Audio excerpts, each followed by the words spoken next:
Dungeon Meshi, or Delicious in Dungeon, is a fantasy anime revolving around the adventures of a group of dungeon explorers, who, after one of their members is eaten by a dragon, decide to embark on a rescue mission to try and revive her. Though with no money or supplies, they're forced to cook and eat monsters to survive, a concept which is surprisingly far less brutal than it sounds, with most of the episodes being a mixture of action, comedy, and cooking show, as our heroes wander through the different layers of the dungeon, fighting monsters and experimenting with recipes. But since I love monsters almost as much as Laios does, I decided to make a video discussing the mythical roots of some of the show's best ingredients, because it's always good to know where your food comes from. Also, if it wasn't already clear, there will be spoilers, so if you haven't watched Delicious in Dungeon, please do that before watching this video.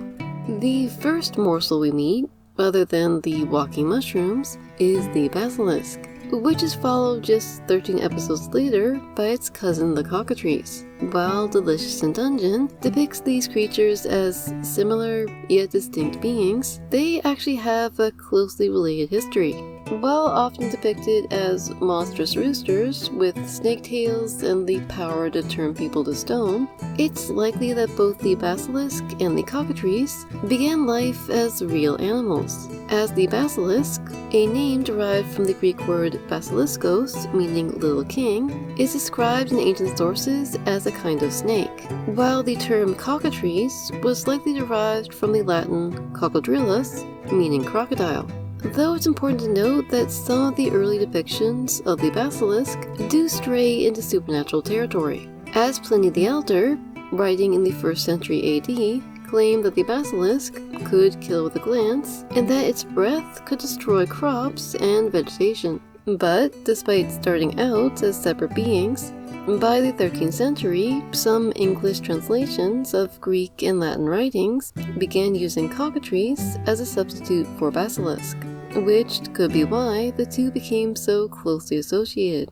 As for their avian transformation, while scholars are a bit unclear how a pair of real-world reptiles became gigantic monster roosters, it's likely that this change was the product of medieval illustrators, as certain bestiaries and encyclopedias from the 13th and 14th century feature descriptions of the reptilian basilisk accompanied by images of a bird monster, though the reason for this discrepancy is likewise unknown. However, my personal headcanon is that an illustrator altered the image on purpose as a joke, and it just kinda caught on. Maybe they were just so sick of drawing dragons and other monster reptiles that they were just like, you know what?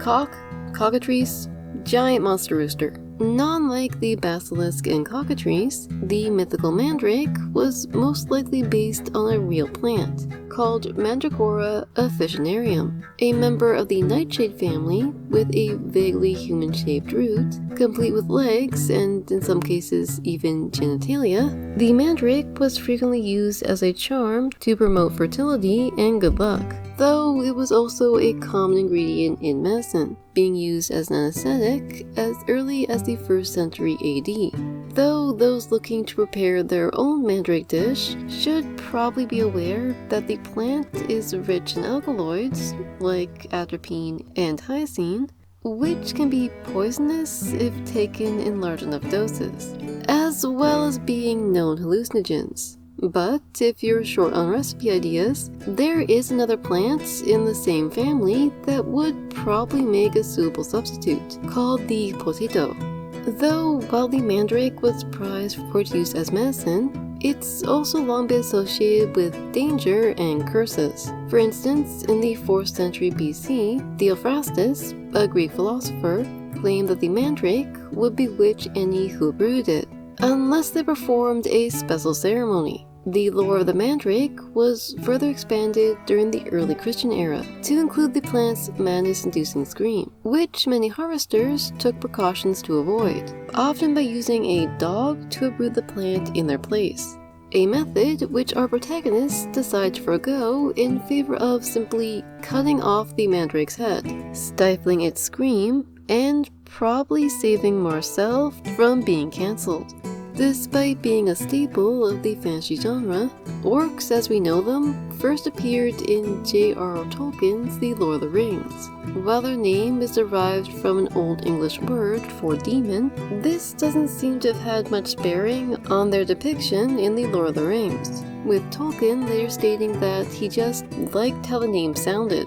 Instead, Tolkien seems to have envisioned the orcs as larger, more ferocious goblins, as he believed that the goblins of European folklore were too meek and unimposing to serve in Sauron's army. The orcs of Delicious in Dungeon, on the other hand, are a displaced people who fled into the dungeon after a war robbed them of their home on the surface. Their brutish nature and bloodthirsty reputation are instead heavily hinted to be the product of propaganda created by opposing races.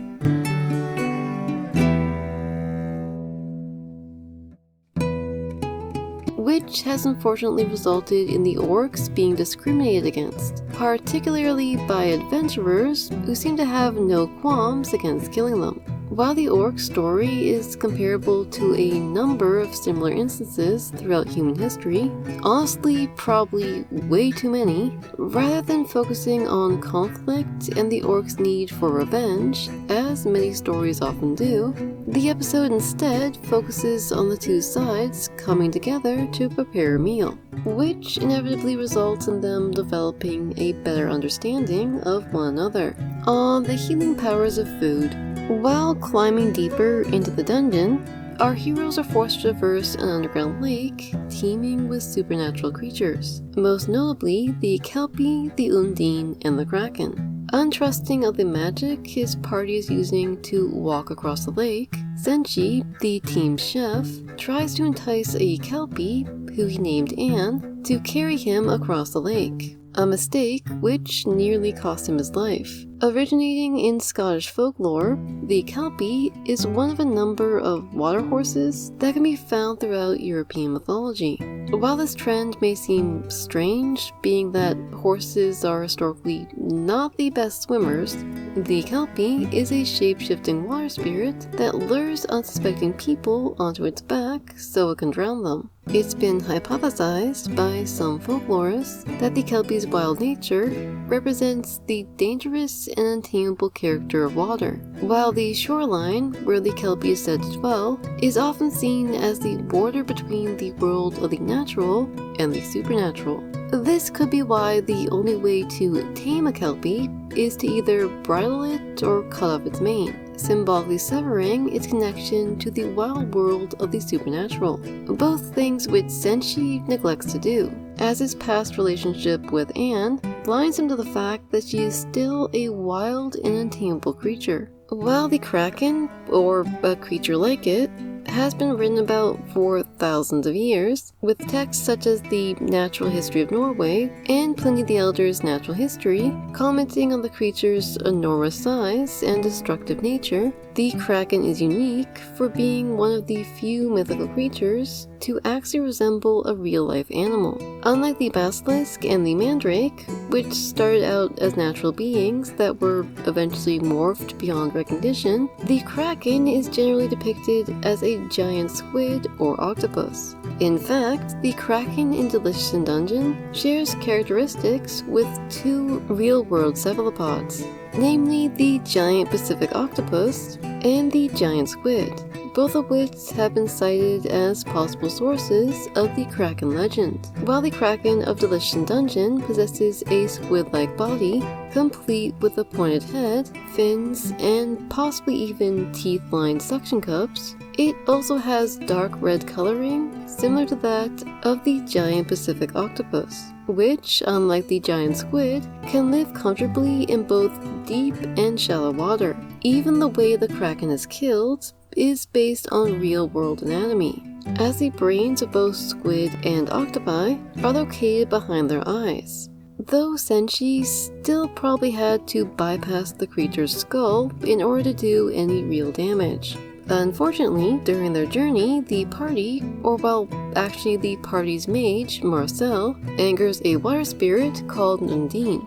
One of the earliest references we have to the word undine comes to us from Paracelsus, a physician and occultist who believed that the 4 elements of fire, air, water, and earth were inhabited by invisible spirits.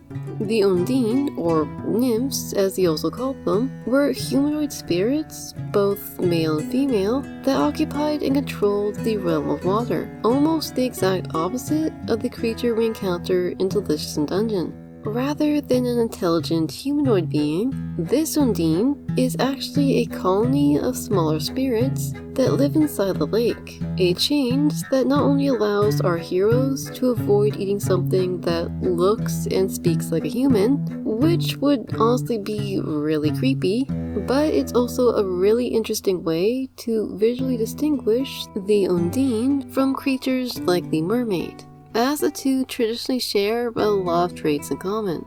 Being that dragons in fantasy are essentially a dime a dozen, you would likely assume that the big bad fire breather of Delicious in Dungeon wouldn't really merit a mention. But it turns out that it's actually one of the most significant creatures in the entire show, as it signifies the show's connection to Arthurian lore.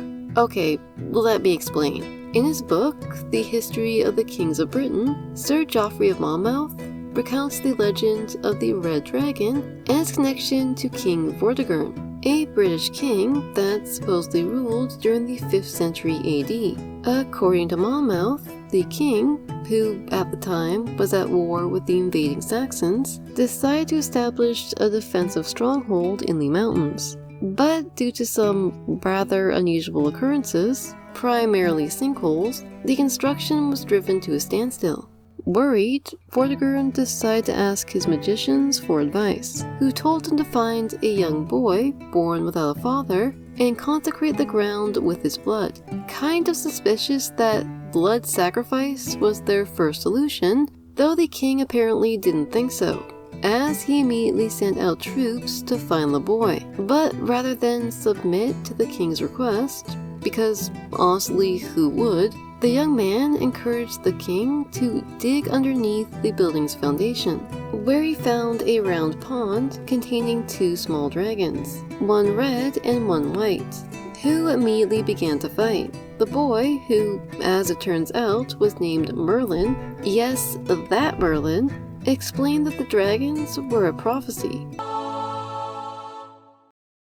With the red dragon's victory over the white symbolizing Britain's eventual victory over the Saxons. Similarly, I believe that the red dragon in the show represents the people of the Golden Kingdom, and how they, just like the dragon, have been robbed of their freedom by the Mad Mage, with their souls forever tied to the dungeon, unable to leave or pass on. Though, unlike the citizens, who seem to have retained their free will, the Red Dragon's mind and body seem to be under the complete control of the Mad Mage, which may be an ominous sign of things to come. There are also several similarities between Thistle, aka the Mad Mage, and Merlin, specifically the fact that they are both near-immortal mages with a long history of service to a royal line and a kingdom that no longer exists. Even the dungeon itself may have been inspired by Celtic mythology, as in many folktales, the world of the Fae and other supernatural creatures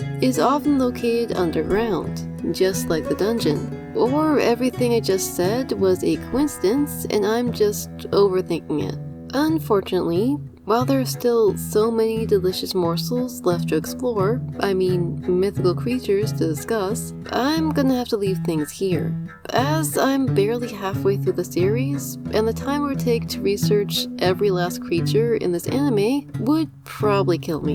That being said, if this video does well, I would definitely be open to doing a part 2. As always, I'm Silver Jade, asking you to please remember to support your local library, and I hope to see you all next time.